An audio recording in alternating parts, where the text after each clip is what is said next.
FPI di belakang kita. Jadi pertama-tama saya mau sampaikan bahwa kami sebelum ada pengumuman dari pihak Polda, yang tadi itu pun kita dapatnya dari televisi, sebelum kita mendengarkan pernyataan dari pihak Polda, itu kita masih menganggap keenamnya dalam status hilang. Makanya pernyataan kita yang pertama keluar itu adalah pernyataan statusnya masih dalam keadaan hilang, kita sebutkan. Karena itu pernyataan dibuat pagi hari, ya, sebelum kita mendengar kabar bahwa keenamnya sudah syahid. Nah, kemudian saya mau jelaskan kronologi backgroundnya dulu, bahwa beberapa hari yang lalu, ya, memang ada beberapa pengintai di Pondok Pesantren Habib Rizik, yaitu hari Jumat, ya. Hari Jumat itu ada beberapa pengintai yang ditugaskan oleh institusi resmi negara. Ya, saya tidak mau sebut. Oleh institusi resmi negara yang ditugaskan mengintai 24 jam. Mereka menggunakan drone dan peralatan canggih lainnya. Dan kemudian ada komunikasi dari laskar yang menjaga Pondok Pesantren Habib Rizik di Megamendung itu dengan para pengintai. Karena kebetulan mereka terjebak dengan cara pengintaian mereka sendiri yang tidak profesional. Ada komunikasi antara laskar penjaga markas Syariah Megamendung dengan para pengintai. Ya. Ada 3 orang yang berhasil dikomunikasikan dan kita mendapatkan semua data-datanya. Ya, data-datanya kita dapatkan semua, identitasnya kita dapatkan semua, dan ternyata pengintaian itu bukan cuma terjadi di Megamendung, di lokasi Pondok Pesantren Habib Rizik, tetapi juga di Petamburan sini. Posisinya di sebelah sana, ya, posisi para pengintai. Ada foto-fotonya kita dapatkan. Kemudian juga di Sentul yang sempat dilakukan aksi demonstrasi. Artinya yang saya mau sampaikan di sini, Habib Rizik sejak kepulangannya memang diintai 24 jam. Ada 30 orang. Masih di Sentul, 10 orang di Megamendung. Jadi kita sudah tahu sebetulnya. Ya, kita sudah tahu. Nah, setelah proses hari Jumat itu, beliau bersama keluarga meninggalkan tempat istirahat beliau, tempat pemulihan beliau yang tadinya di Megamendung, beliau pindah ke Sentul, ya, pindah ke Sentul. Kemudian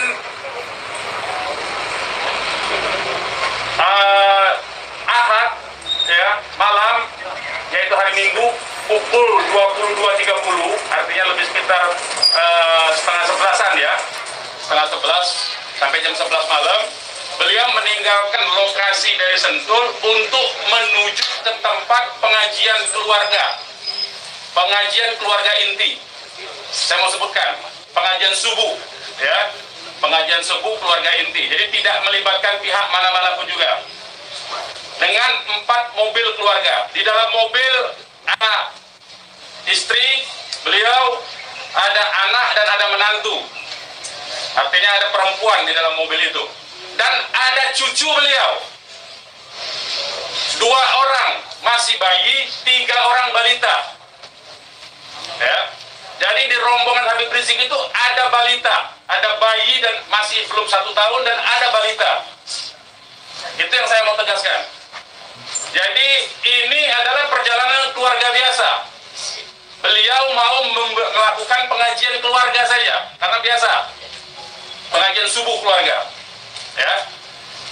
Nah, di dalam perjalanannya lebih kurang pukul 12.30 atau setengah 1 malam, rombongan beliau dengan dikawal. Beliau menggunakan keluarga menggunakan 4 kendaraan roda 4 dan dikawal oleh 4 mobil juga oleh laskar. Ya. Nah, di dalam perjalanan ada orang yang menguntit sejak dari keluarnya beliau dari Sentul itu. Ya. Terus dikuntit dan akhirnya para penguntit ini berusaha memotong, entah apa tujuannya. Kita sebut karena kita tidak tahu apakah dia petugas resmi atau bukan, karena dia tidak berseragam, ya. Harus disebut tidak berseragam. Ini orang-orang tidak berseragam. Berusaha memotong rombongan, ya, dan menyetop kendaraan. Nah, para pengawal tentu saja bereaksi untuk melindungi, ya, untuk melindungi Imam Besar Habib Rizik Syihab. Itu reaksi normal, karena memang mereka bertugas untuk mengawal. Reaksi normal.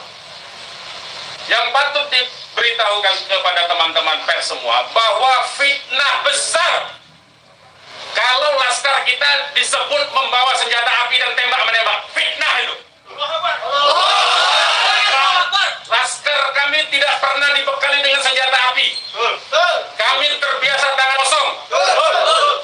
Kami bukan pengecut. Jadi fitnah, dan ini fitnah luar biasa, pemutarbalikan fakta dengan menyebutkan bahwa laskar yang lebih dahulu menyerang dan melakukan penembakan. Kalau betul itu coba dicek senjata apinya, nomor register senjata apinya, pelurunya itu semua tercatat. Cek saja, silakan dicek. Pasti bukan punya kami, karena kami tidak punya akses terhadap senjata api dan tidak mungkin membeli dari pasar gelap. Ya, jadi bohong sama sekali. Apalagi di FPI, di kartu anggota FPI dan kartu anggota LPI disebutkan bahwa setiap anggota FPI dilarang membawa senjata tajam, senjata api, bahkan dan bahan peledak. Itu dilarang di kartu anggota kita punya. Ya.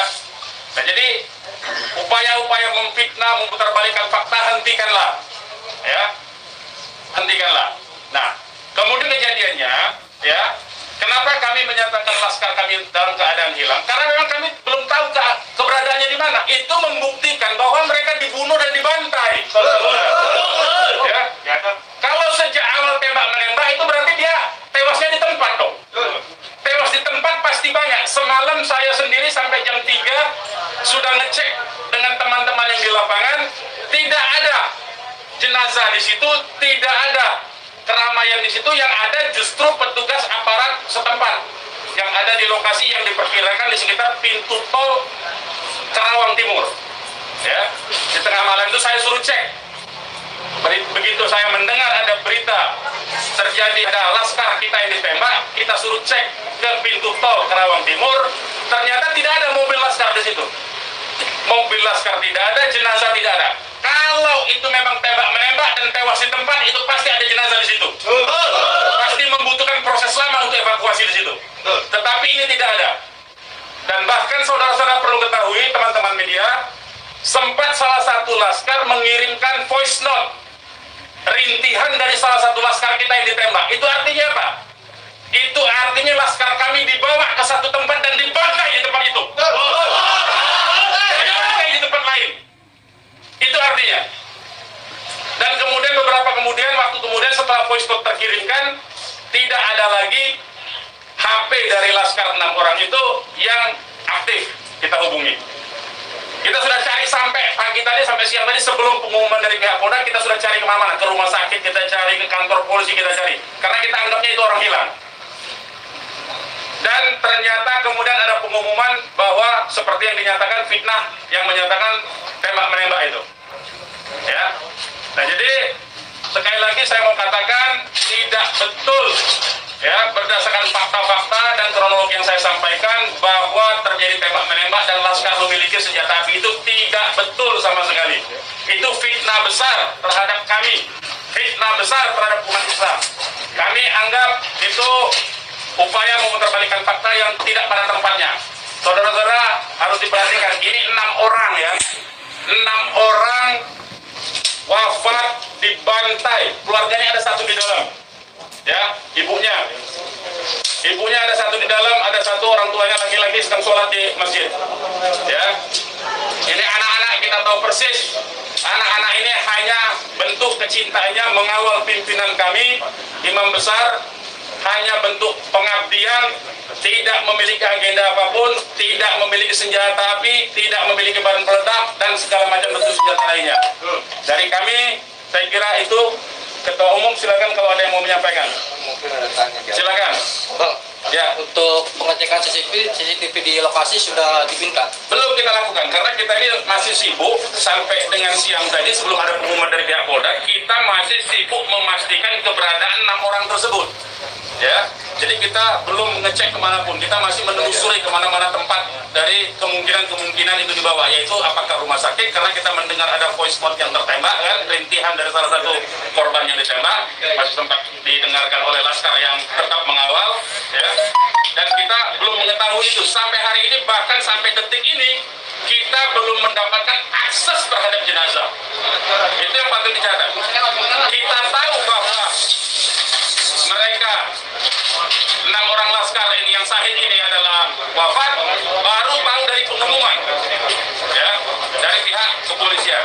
Jadi itu yang perlu saya sampaikan. Tapi posisi 6 ini gimana sekarang Bang, dari ketahui? Sampai hari ini saya belum tahu. Kita belum mendapatkan informasi. Ini menunjukkan bahwa bukti konkret bahwa jenazah ini dalam kontrol dan kendali penuh artinya kan. Kalau memang itu tembak-menembak biasa, tentu itu ada di masyarakat lain. Tentu masyarakat sudah sibuk, sudah ramai di situ. Ini sampai sekarang ini kami tidak mendapatkan akses di mana keberadaan jenazahnya, ya, kondisi lukanya di mana tembak-menembak berapa lubang pelurunya, kami tidak tahu. Hanya satu-satunya sumber informasi baru bahwa dinyatakan bahwa tewas. Ya, Bang, untuk yang 4 orang Bang, penjelasan yang Bapak bilang tadi yang terkait di tol Japek itu berarti Bapak melihat sendiri bahwa tidak sempat terlihat adanya mayat dalam. Saya tidak melihat sendiri, tapi kita tugaskan ada Laskar kita untuk ngecek mulai dari pukul 1:30 ya sampai pukul 3 sampai menjelang subuh kita cek. Gitu. Tidak ada di situ peristiwa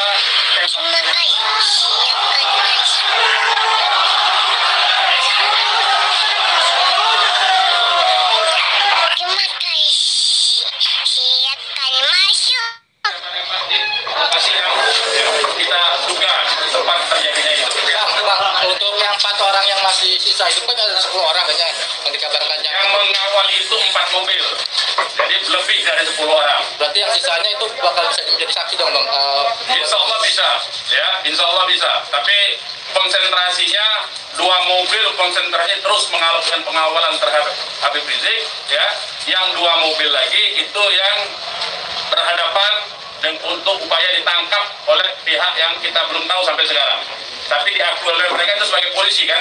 Mestinya kalau polisi, saya mau katakan, kalau polisi dalam upaya penyidikan itu mestinya penyerahan surat, kan surat sudah diserahkan, untuk apa lagi dikuntit? Kan Habib Rizik tinggal datang atau tidak kan.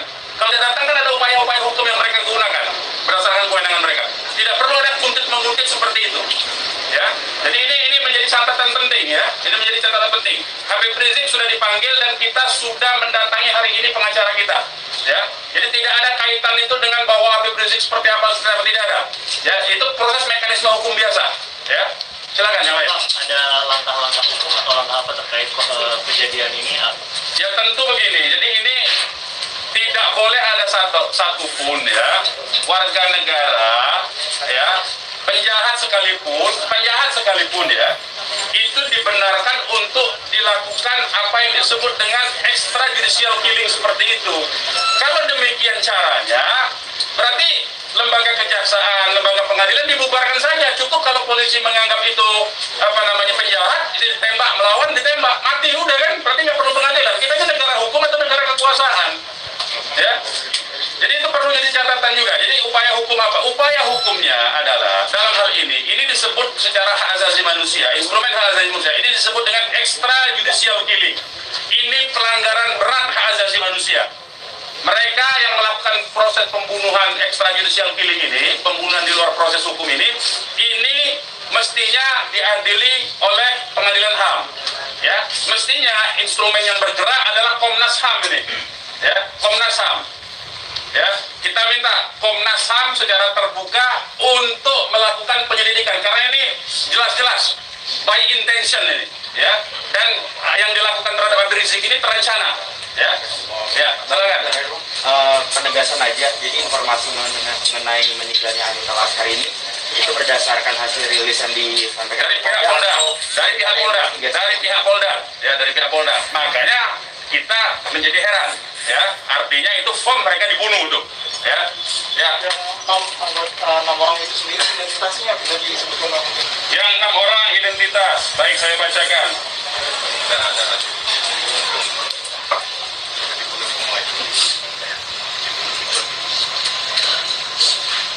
Saya bacakan nama-nama laskarnya ya.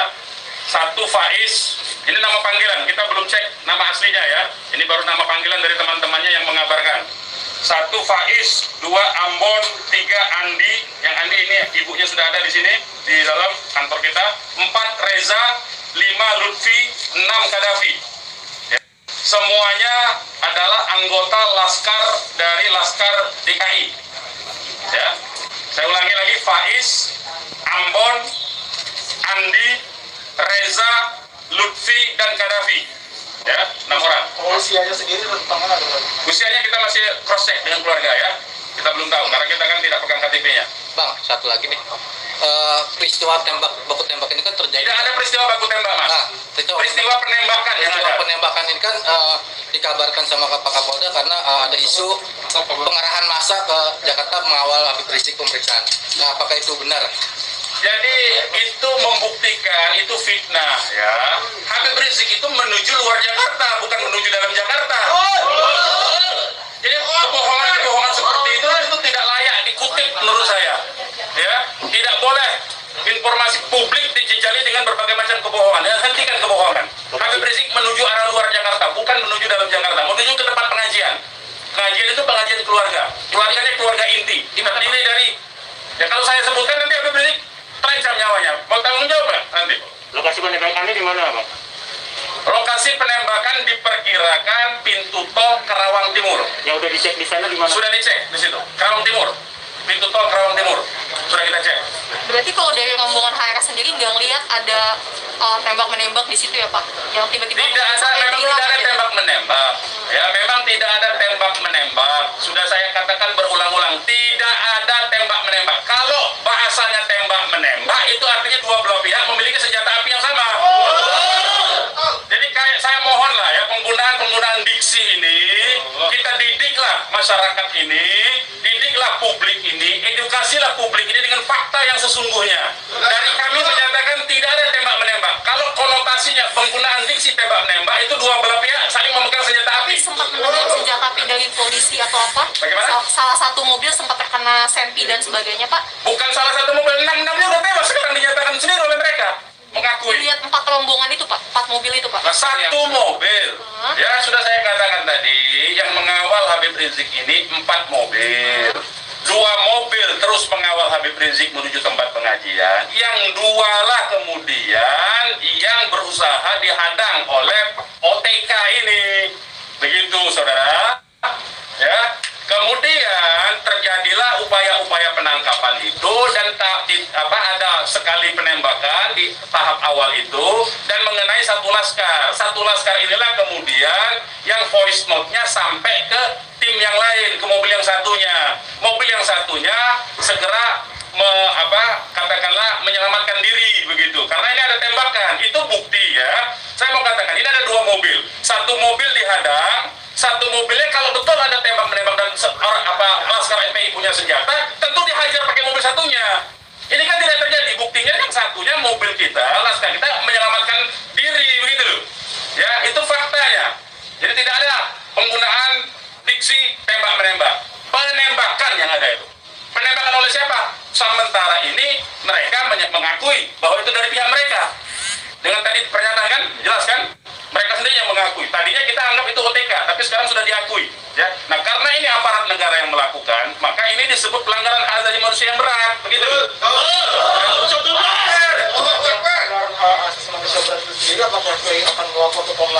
Oh iya, kita akan berupaya tentu saja. Ya, kita akan menggunakan seluruh mekanisme hukum untuk melaporkan peristiwa ini. Ini tidak boleh didiamkan. Sebab bisa saja nanti anda semua akan ditembak nanti kalau kritis. Ya, karena anda wartawan tentu saja menyuarakan yang kritis. Kalau Anda tidak disenangi kritik Anda, nanti Anda akan menjadi sasaran. Semua warga negara Indonesia akan diperlakukan sewenang-wenang seperti ini. Ini tidak boleh dibiarkan.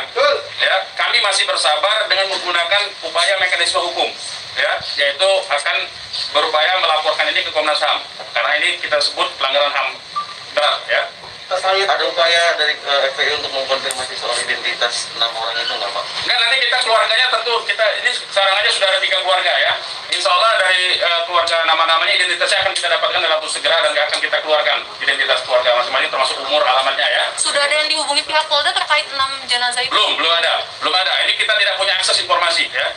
Pak, untuk jenazah sendiri ada di mana, Pak? Karena kan di Polri sendiri tadi belum ada jenazah ke nomor. Nah itu tanya ke mereka yang nembak, mereka yang mengendalikan jenazah, kenapa tanya kita? Tanyanya mereka itu bukti mereka menguasai itu jenazah, ya. Dan dalam kewajiban seorang Muslim itu jenazah harus segera diserahkan kepada keluarga, ya. Jangan dilama-lamakan. Dan keluarga menolak otopsi. Tidak dibenarkan otopsi tanpa izin dari keluarga. Terkait dengan kejadian ini sendiri, responnya Habib Rizik itu apa? Ya, beliau tentu saja mengucapkan innalillahi wa inna ilaihi rajiun. Ya, beliau sangat berduka, sangat bersedih karena ini adalah laskar yang semata-mata mengabdi kepada beliau untuk mengawal beliau. Ya. Beliau sangat sedih tentu saja. Ya, beliau sangat sedih. Balik lagi ke orang yang mengintai itu, Pak, bagaimana FPI memastikan 30 orang itu benar adalah pengintai yang berasal dari lembaga negara, termasuk yang 3 orang di Megamendung? Ya, kita punya pengakuannya, kita punya data-data laporan mereka, ya, kepada atasan mereka, kita punya sampai sekarang ini. Nah, kita tidak tahu apakah ini adalah bentuk-bentuk upaya balas dendam dari terbongkarnya coverage mereka. Ya, kita tidak tahu, ya, kita tidak tahu. Pak, laskar itu tadi disebut polisi adalah laskar khusus yang berusaha menghalangi penyidikan Habib Rizik. Itu penyidikan apa? Penyidikan itu di kantor polisi, Mas. Jadi jangan polisi jangan sembarangan lah, ya saya kira. Penyidikan itu di kantor polisi. Dan Habib Rizik itu akan dipanggil. Yang dihalangi itu apa? Tidak ada upaya menghalangi. Habib Rizik itu mau menuju pengajian. Apa yang disidik? Apa yang disidik? Pertanyaannya. Penyidikan apa? Ya, tidak ada upaya menghalangi itu, ya. Tidak ada upaya menghalangi. Itu fitnah, lagi-lagi itu fitnah. Ini upaya untuk melepaskan diri dari jerat hukum. Ini pelanggaran HAM, saya katakan. Ini pelanggaran HAM, sekali lagi. Ya. Tidak boleh lepas dari jerat hukum ini. Tidak boleh, karena kekuasaan lepas dari jerat hukum. Tidak boleh.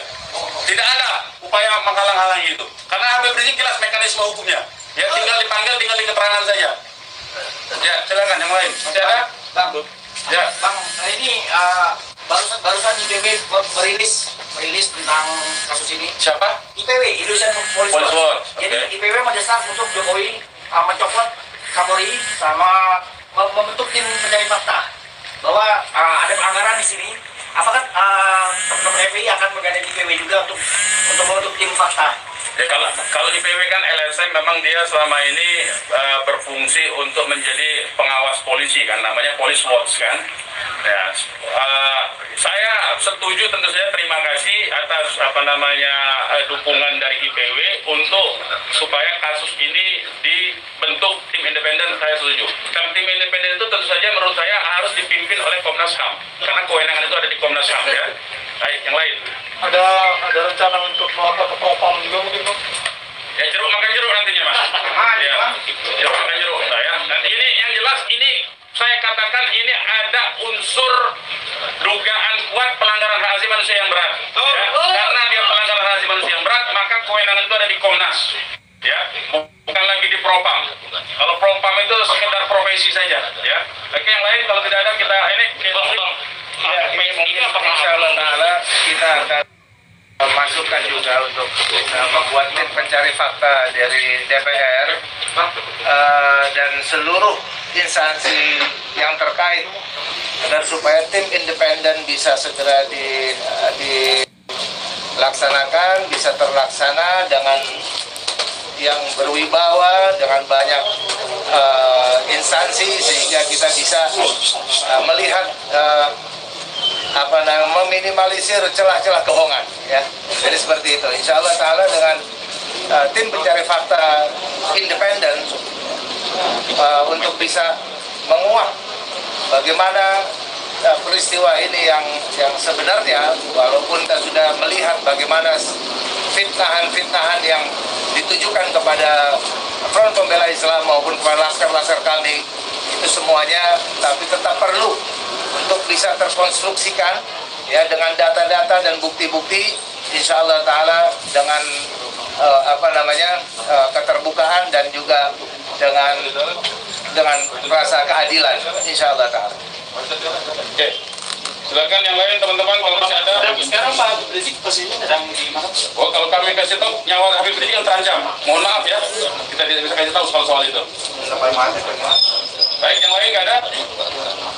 Baik, kepada teman-teman media, sekali lagi saya ucapkan terima kasih yang banyak ya, jazakumullah khairan jaza atas